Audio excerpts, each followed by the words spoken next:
karena kabar tentang pendaki yang hilang di Gunung Slamet, dan hingga kini belum juga ditemukan. Ingatanku kembali terseret pada trauma lama yang selama ini berusaha kukubur. Sebuah kejadian bertahun-tahun silam di gunung yang sama. Peristiwa itu terjadi pada 2011. Saat itu aku masih berstatus mahasiswa di salah satu universitas di Purwokerto. Libur semester tiba, dan sebagai perantau di kota kecil yang nyaman itu, aku memutuskan mengisi waktu dengan mendaki Gunung Slamet bersama dua sahabatku, Dinda dan Devi. Keduanya asli daerah sana. Bahkan, sebelum pendakian, mereka sempat menyarankanku untuk menghabiskan liburan di rumah salah satu dari mereka saja. Setelah beberapa hari mencari waktu yang pas, kami sepakat mendaki pada hari Senin. Alasannya sederhana, gunung tak akan seramai akhir pekan. Rumah Dinda, kami jadikan titik kumpul. Seusai menyiapkan perlengkapan, kami pamit untuk berangkat ke base camp Bambangan. Namun, sejak awal ada sesuatu yang terasa janggal. Ibu dari Dinda tampak sangat berat melepas kami. Wajahnya tegang, matanya berkaca-kaca, seolah sedang menghadapi perpisahan terakhir.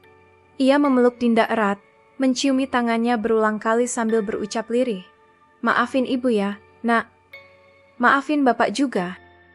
Permohonan maaf itu terdengar aneh. Kami bertiga memang perempuan. Mungkin wajar jika orang tua khawatir, tapi firasat buruk mulai tumbuh di dadaku. Kami berangkat menggunakan mobil Dinda. Di antara kami bertiga, Dinda memang yang hidupnya paling berkecukupan. Ia anak semata wayang. Sebenarnya pernah memiliki seorang kakak, tapi telah meninggal sejak lama. Perjalanan menuju Bambangan hanya memakan waktu sekitar 40 menit. Sesuai dugaan, suasana base camp cukup lengang. Beberapa pendaki terlihat sibuk mengurus registrasi. Aku mengurus pendaftaran, sementara Dinda dan Devi beristirahat sambil memeriksa perlengkapan. Petugas base camp sempat menegur kami. Katanya, mendaki hanya bertiga tidak disarankan. Ia meminta kami bergabung dengan rombongan lain. Entah karena peraturan atau sekadar peringatan, tapi saat itu kami mengabaikannya. Pendakian dimulai sekitar pukul 10 pagi. Tak ada kejadian aneh. Alam Gunung Slamet yang kala itu masih begitu asri menemani setiap langkah kami. Dinda dan Devi tampak menikmati perjalanan. Hingga akhirnya kami tiba di pos 5 dan memutuskan untuk mendirikan tenda di sana karena hari sudah terlalu sore. Kami mengabaikan satu pantangan penting. Pos 5 Samarantu bukan tempat untuk bermalam.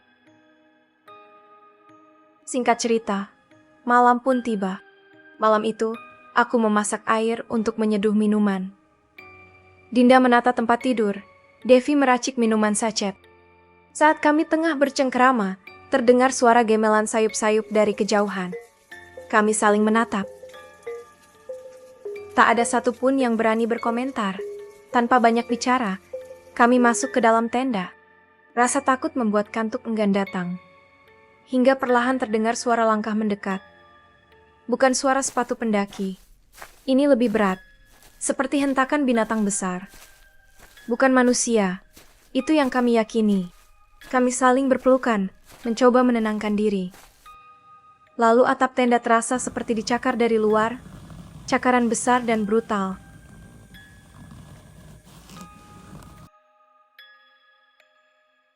Setelah itu gelap.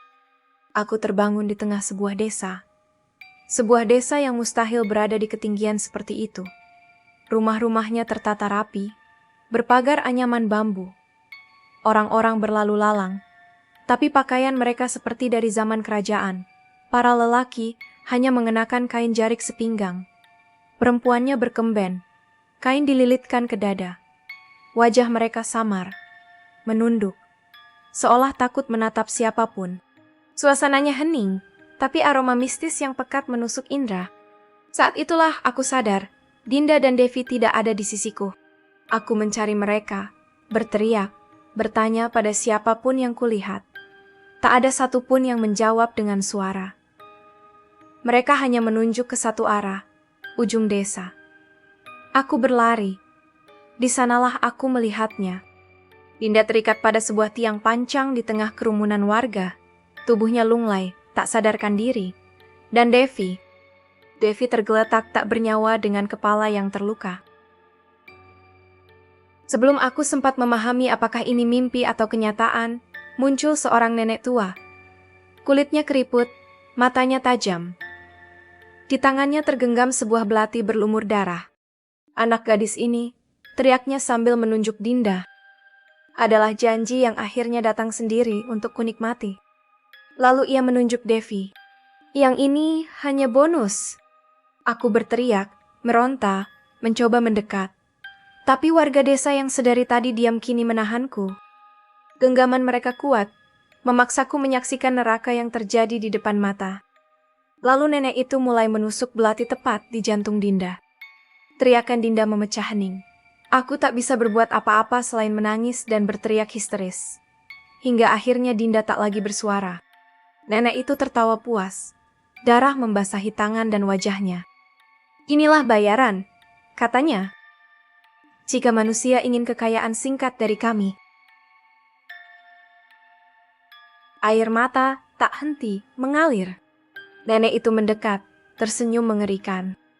Tenang nak, yang tidak dijanjikan tak akan kami ambil percuma. Ia mengusap darah Dinda ke wajahku. Anyir, hangat, amis. Itu hal terakhir yang kuingat sebelum semuanya kembali gelap. Aku terbangun di tengah hutan malam. Tubuhku penuh luka, lecet seperti habis terjatuh dari jurang. Aku berteriak memanggil nama Dinda dan Devi. Tak ada jawaban selain sunyi. Dengan sisa tenaga, aku mencari tenda. Tak jauh, tapi tenda itu telah tercabik-cabik, seperti diserang binatang buas. Aku turun ke base camp dan melaporkan kehilangan mereka. Di sanalah kenyataan lain menghantamku. Base camp ramai. Tim SAR sudah melakukan pencarian selama 3 hari. 3 hari? Padahal bagiku semua itu hanya terasa semalam. Orang tua Dinda dan Devi ada di sana. Ibu bapak Devi menangis histeris. Tapi orang tua Dinda, mereka tampak tenang. Terlalu tenang. Mereka hanya meminta maaf karena telah melibatkan urusan keluarga mereka denganku. Aku tak pernah benar-benar memahami maksud ucapan itu. Hingga hari ini, jasad Dinda dan Devi tak pernah ditemukan.